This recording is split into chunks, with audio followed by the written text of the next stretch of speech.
Hello everyone, I'm really glad that you made it to the year 2021. Since it is a new year, I thought about trying something new. So, in spirit of YouTube, I'm presenting to you now the top 10 features of KTNBetty.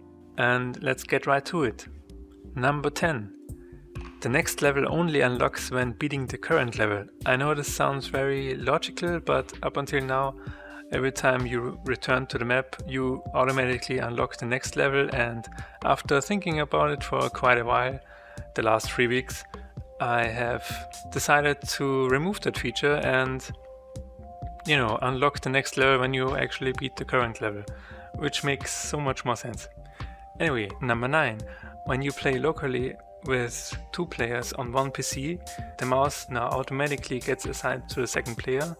This way player 1 can play on the keyboard and player 2 can play on mouse, and it should be a lot easier to play local co-op on PC this way. Number 8. I upgraded the Rewired plugin to the next version, and I can confirm now that KTNBetty has official DualSense controller support. Wow. Number 7. I added the final cutscene and credits. The credits are basically a normal level where I hide all of the level structure and just add some custom text and the floating clouds from the patrons. I still have to add the final image that appears after credits, but the drawing is finished and I have scanned it. I just need to add it to the game. Number 6. It's now finally possible to change the volume of sounds and music in the options.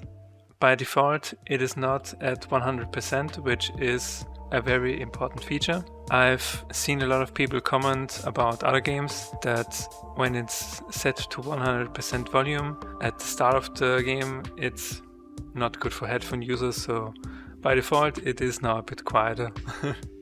Number 5. Pressing the escape key brings up the pause and options menu in the dialog screen as well.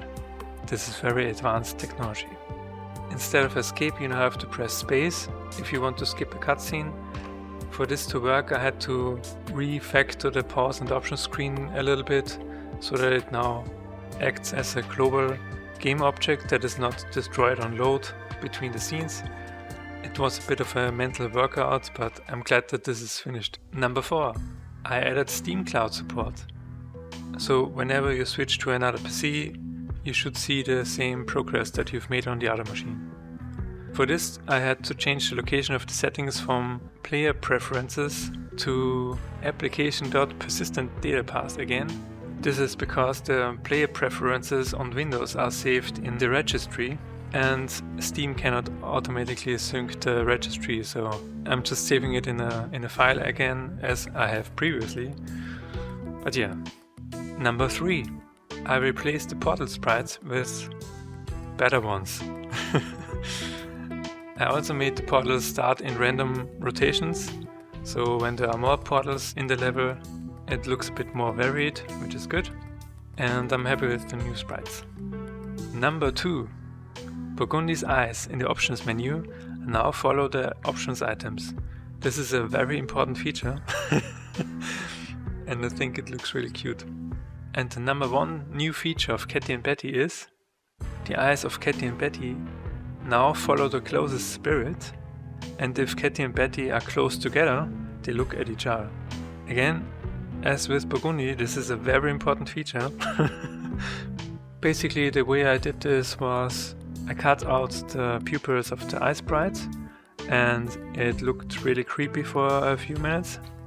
Then I added a pupil for each eye in separate game objects, and depending on the original position, I calculated the distance to the target object using a Unity function and moved the pupil objects on the path to the target object.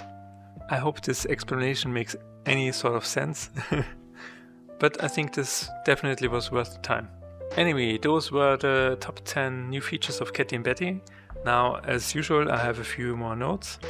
You can still become a patron to see your name in the clouds of the credits, and if you become a patron, you will get a Steam key in the next few days. Also, please wishlist the game on Steam if you haven't already. Wishlisting a game on Steam definitely helps boost the game's ranking and visibility, and it would be really cool to see Cat in Betty in the top upcoming whatever game list on Steam. There's also going to be a demo on Steam very soon, because I submitted the game for the Steam Spring Festival, which will happen on the 3rd of February.